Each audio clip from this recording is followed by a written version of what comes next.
So I've been using the Samsung S25 Edge for the past few weeks, and I gotta be honest, I didn't think I was gonna like this phone. In fact, I almost didn't even buy it. I had major second thoughts after I placed the order, and I actually tried to cancel it. But it had already shipped, so I figured, all right, let's give it a shot. And I'm so glad that I did. My default is to always go for the ultra version of a phone, one that's completely maxed out. So honestly, I expected this to feel like a compromise. But this phone has really changed my perspective on what's actually important for daily use. It's incredibly thin and lightweight, yet it still feels solid and expensive. And let's be real, it is expensive. Plus, it's just as fast and has all the same smart features as the top of the line models. So in today's video, I'm not gonna throw a bunch of specs at you. I just wanna share my experience living with the S25 Edge and how it became this unexpected surprise. All right, let's talk about the design because the way this phone feels is a huge part of the story. Now, you've probably heard other people say that you have to feel the phone to get it, and that's 100% the case here. Now, when Samsung first showed it off, I'll be honest, I wasn't sold on the design at all. But the first time I actually picked it up, I was genuinely impressed. I mean, this thing is only 8.5 millimeters thick and weighs 163 grams, and you feel the difference instantly. Now, after a few days with the Edge, I picked up my old phone and it felt like a brick. Now, even though it's super thin, it doesn't feel cheap. It's solid in an effortless way. I really like how it's able to disappear in my pocket, and I never feel like it's a burden in my bag. I can really hold it for hours without getting tired.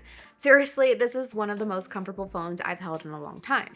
Okay, let's talk display because it's no secret that Samsung just nails their displays, and honestly, the Edge is no exception. It's bright, it's sharp, it's super vibrant, everything you'd expect. Yeah, it's a 6.7 inch, 120 Hz AMOLED with some crazy high peak brightness number. But let's be real, the specs don't tell the whole story. What matters is how it actually looks, and day to day, this screen is fantastic. Videos, scrolling, whatever, it's all incredibly smooth and easy to see, even when you're out in the sun. But there is one thing I'm a little bummed about. It doesn't have the new anti-reflective coating that you find on the S25 Ultra. You'll definitely notice the difference if you've actually looked at the Ultra before. There's more glare when you're outside, and while it's not a deal breaker for what this phone costs, I kind of wish they would have included it. Still, it's a pretty minor complaint. For a phone this thin, the screen feels huge and immersive, making it awesome for watching videos or just wasting time on Instagram. So no complaints there at all. But what really brings this all together and makes this phone special is the portability. Now, the S25 Edge just hits that perfect sweet spot. It's incredibly easy to carry, but you still feel like you're using a big screen phone. It's actually pretty rare. You usually don't get a phone that's thin and light with a full-size 6.7 inch display. When I'm watching a video or editing a photo, it just feels as capable as any other flagship. It's just way more comfortable to hold while I'm doing it. And honestly, that's been the biggest surprise for me. I've always been the person who wants a smaller phone, but I never want to give up that full screen real estate. But with the Edge, I don't have to make that choice. I get all of the benefits of a big screen without feeling the heavy brick in my pocket. And of course, a phone this thin has a few trade-offs, and we'll get to those in a minute. But I can't overstate how much of a difference the size and weight has made in my day-to-day. It's better than I ever expected. Of course, battery life is probably one of the biggest trade-offs with the S25 Edge. It's got a 3900 milliamp hour battery, so I wasn't expecting all-day power with heavy usage, and that's pretty much how it's been. On lighter or average days, I make it through just fine, but on heavier usage days, I usually need to top it up at some point. For me, it's worked out okay overall. I've gotten up to 5.5 hours of screen on time when I'm really using it, but it varies. Some days I'm good until the evening without even thinking about the battery. Other times, especially if I'm out running about, I'll bring my slim Taurus power bank. It's MagSafe compatible and super compact, so it doesn't take away from how portable the phone is, which is part of what I like most about it. Now, on this phone, charging maxes out at 25 watts, which isn't super fast, but if you plug it in for about 20 or 30 minutes during the day, it's usually enough to keep me going. So while the battery isn't amazing, it's been manageable for my kind of use. It's just something to keep in mind if you're more of a heavy user. And here's the thing I was most curious about. Does a phone this thin still perform like a flagship? And the short answer is yes. It's running the exact same brain as the S25 Ultra, that Snapdragon 8 Elite for Galaxy, so for day-to-day stuff, this phone is an absolute beast. Apps fly open, scrolling is perfectly smooth, and you can jump between a bunch of apps without a single stutter. I've done photo edits, managed some of my social media, watched YouTube, basically my entire daily workflow, and it's never once felt slow. But there is a catch that comes with a phone this thin. Because the body is so slim, there's just less physical space to handle heat. And I've noticed it can get a little toasty if I'm shooting 4K videos for a while or using the camera a lot in bright sunlight. It never got crazy hot or shut down, but you can feel it.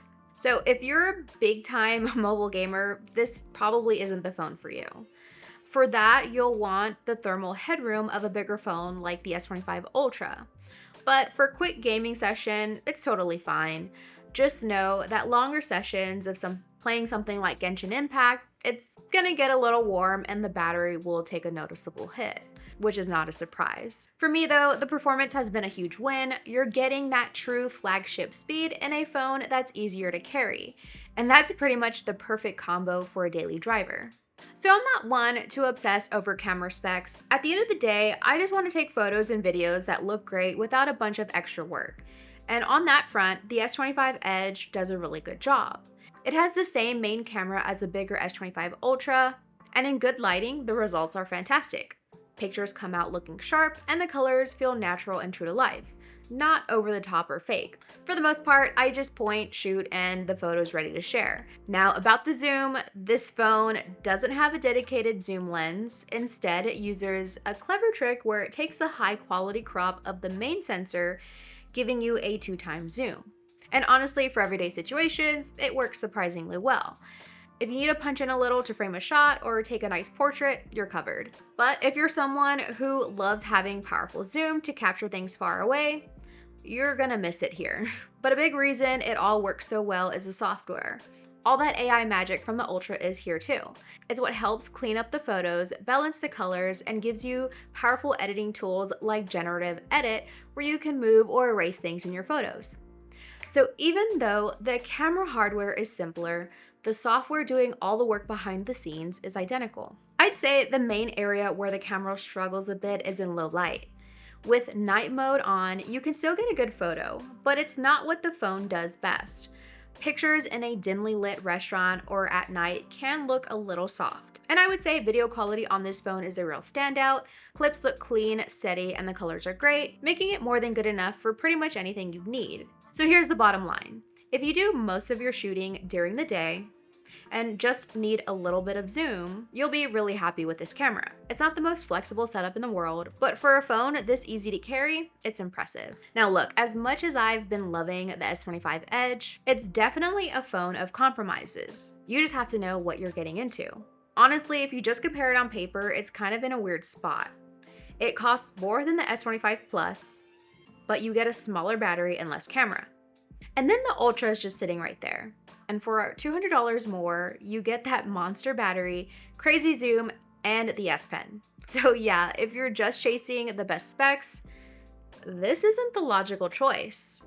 And you do feel those trade-offs. The camera zoom, yeah, it's fine. It's okay for a quick shot, but if you actually use zoom a lot, then yeah, you're gonna be disappointed.